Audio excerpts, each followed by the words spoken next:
अभिवादन स्वीकार कीजिए ब्रजेश मिश्रा का और आप देखना शुरू कर चुके हैं द डिबेट।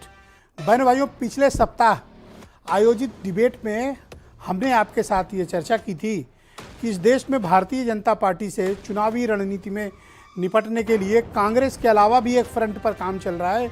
और आज 18 तारीख को तेलंगाना के खम्मम जिले में आयोजित एक मेगा रैली में 3 दल एक साथ दिखे। तिकड़ी का बीजेपी पर हमला।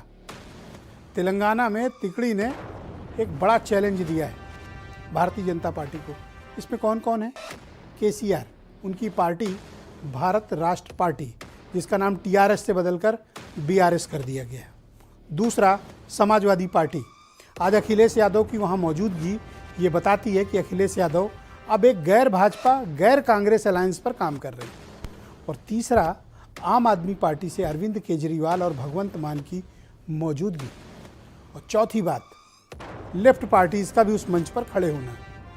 यानी एक ऐसा अलायंस बन रहा है जो ना बीजेपी को चाहता है, ना वो कांग्रेस में राहुल गांधी के लिए खड़ा है। वो एक अलग इंडिपेंडेंट मोर्चा बना रहा है। ये मोर्चा क्या बीजेपी का मुकाबला कर पाएगा? आज की परिचर्चा हम इस विषय पर आयोजित करेंगे। बहन भाइयों, इस देश की राजनीति में कुछ परिवर्तन के संकेत दिख रहे हैं। राजनीति कैसी? वो राजनीति जो भारतीय जनता पार्टी से मुकाबला करने के लिए तैयार की गई है। एक यात्रा लेकर राहुल गांधी निकले हैं, जो कांग्रेस अपने लाइक माइंडेड लोगों का एक मोर्चा बना रही है, जो 30 जनवरी को श्रीनगर में आयोजित एक मेगा रैली से स्पष्ट होगा कि कांग्रेस के साथ कौन सा अलायंस इस देश में बीजेपी से मुकाबला करने के लिए खड़ा हुआ है। और एक दूसरे अलायंस का आज एक धुंधली तस्वीर थोड़ी साफ हुई। ये तस्वीर कहाँ बनी? साउथ तेलंगाना, साउथ और डेक्कन के बीच का इलाका है खम्मम। खम्मम तेलंगाना के पूर्वी छोर पर स्थित है, आंध्र प्रदेश के बॉर्डर पर। महत्वपूर्ण जगह है, स्ट्रेटजिक लोकेशन है। और वहाँ एक मेगा कलेक्ट्रेट के उद्घाटन के अवसर पर आज एक शक्ति प्रदर्शन भारत राष्ट्र समिति, जो पूर्व में तेलंगाना राष्ट्र समिति थी, उसके अध्यक्ष और वहाँ के मुख्यमंत्री के चंद्रशेखर राव ने किया। 3 मुख्यमंत्री उन्होंने अपने मंच पर बुला लिए, केरल, पंजाब, दिल्ली और उत्तर प्रदेश से अखिलेश यादव और वामपंथी दलों के लीडर्स। क्या ये जो अलायंस आज आपको खम्मम जिले में तेलंगाना में दिखा, इसमें कोई दम है? वैसे इसमें जो लीडर्स हैं सब जनाधार वाले हैं, सब अपने अपने में एक बड़ी फोर्स हैं। अखिलेश यादव उत्तर प्रदेश में लार्जेस्ट अपोजिशन को लीड करते हैं, 36% वोट शेयर 2022 में लेकर आए हैं। एक बड़ी ताकत है उत्तर प्रदेश में, जिनको 2.25 करोड़ वोट लास्ट इलेक्शन में मिला है। अरविंद केजरीवाल भारतीय जनता पार्टी और कांग्रेस से लड़ के आम आदमी पार्टी ने एक नहीं 2 राज्यों में सरकार बना ली, नेशनल पार्टी का दर्जा। और वाम दल, जिनका केरल का किला अभी तक सुरक्षित है, महफूज है, ये इकट्ठा हुए हैं किसकी लीडरशिप में? एक अनुभवी नेता जिसके पास लड़ने की महारत हासिल है। आज तक जो कोई युद्ध हारा नहीं, उसका नाम है के चंद्रशेखर राव, तेलंगाना के मुख्यमंत्री। अद्भुत फाइटर है, अद्भुत योद्धा किस्म के व्यक्ति हैं। राजनीति में ऐसे नेता कम मिलते हैं जो राजनीति करके अपने राज्य का भूगोल बदल दें। राजनीति नहीं बहनों भाइयों, शब्दों पर गौर करिएगा, भूगोल बदल दें। ऐसे नेता बिरले हैं। उनमें से एक हैं चंद्रशेखर राव, तेलंगाना के मुख्यमंत्री। अब उन्होंने बीड़ा क्या उठाया? काफ़ी समय आप देख रहे होंगे कि इधर 1 साल से ज़्यादा के वक्त से वो सक्रिय हैं दिल्ली में और अन्य राज्यों में। बिहार वगैरह का भी दौरा कर चुके हैं, यूपी का भी दौरा कर चुके हैं। अखिलेश यादव से भी मुलाकात करते हैं, आम आदमी पार्टी से भी करीबियत रखते हैं। वो क्या चाहते हैं? वो राष्ट्रीय राजनीति में अपनी प्रेजेंस चाहते हैं, लेकिन वो बीजेपी और कांग्रेस से समान दूरी भी चाहते हैं। तो इस समान दूरी को पॉलिटिकली कौन लाइक कर रहा है? ये जो 4 विभूतियाँ आज बैठी हैं मंच पे, यही वो लोग हैं जो कांग्रेस के खिलाफ और बीजेपी के खिलाफ एक मोर्चे पे काम कर रहे हैं। ये बीजेपी से लड़ पाने में सक्षम होते हैं या नहीं, एक अलग विषय है। इनका अपने अपने राज्यों से बाहर क्या जनाधार है, ये एक अलग विषय है। लेकिन ये अपने राज्यों में एक ताकतवर लोग हैं।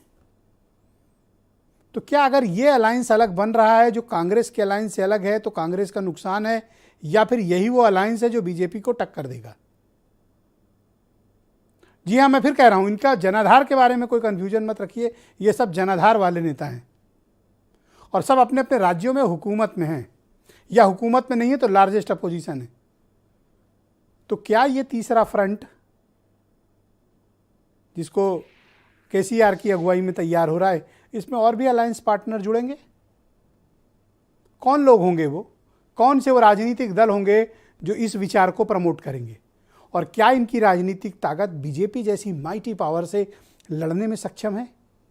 आपने प्रधानमंत्री का कल का स्टेटमेंट आपने अखबारों में और टीवी चैनलों में देखा होगा। भारतीय जनता पार्टी अपने स्वर्णिम काल में चल रही है। स्वर्णिम काल में भारतीय जनता पार्टी, चरमोत्कर्ष है भारतीय जनता पार्टी का, अमृत काल। और प्राइम मिनिस्टर का कहना है कि अगर इस वक्त मेहनत में कोई कमी हुई तो इतिहास हमें माफ़ नहीं करेगा। हमें मतलब भारतीय जनता पार्टी के कार्यकर्ताओं को। क्या जब बीजेपी पीक में है तो क्या ये राजनीतिक दल, क्षेत्रीय पावर, रीजनल फोर्सेस बीजेपी की केंद्रीय सत्ता को चुनौती दे पाएंगे? यही एक सवाल है जिसका जवाब आज डिबेट में हम तलाशेंगे। कुछ बयान सुनिए आप। अभी कल ही भारतीय जनता पार्टी की मीटिंग खत्म हुई है और उन्होंने कहा कि 400 दिन बाकी हैं। हमें तो लगता था कि ये सरकार तो वो है जो दावा करती थी कि हटेगी नहीं, अब तो वो स्वयं स्वीकार कर रही है कि अब 400 दिन हैं। जो सरकार अपने दिन गिनने लगे,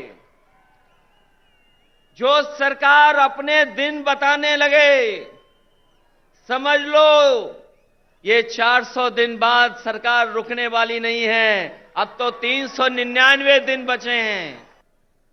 हमारे देश को आजाद हुए 75 साल हो गए, 75 साल। फिर भी हमारा देश गरीब क्यों रह गया? फिर भी हमारा देश पिछड़ा क्यों रह गया? हमारे बाद सिंगापुर आजाद हुआ, जापान सेकेंड वर्ल्ड वॉर में तहस नहस हो गया था, जापान हमसे आगे बढ़ गया। ये बीजेपी वाले बस जाते तो लोगों के प्यासे होंठ 2 बूंद पानी के लिए भी तरस जाते।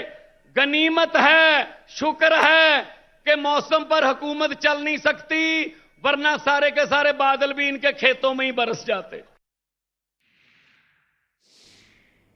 तो बहनों भाइयों, इस परिचर्चा को आगे बढ़ाते हैं। मेरे साथ भारतीय जनता पार्टी के प्रवक्ता राकेश त्रिपाठी मौजूद हैं।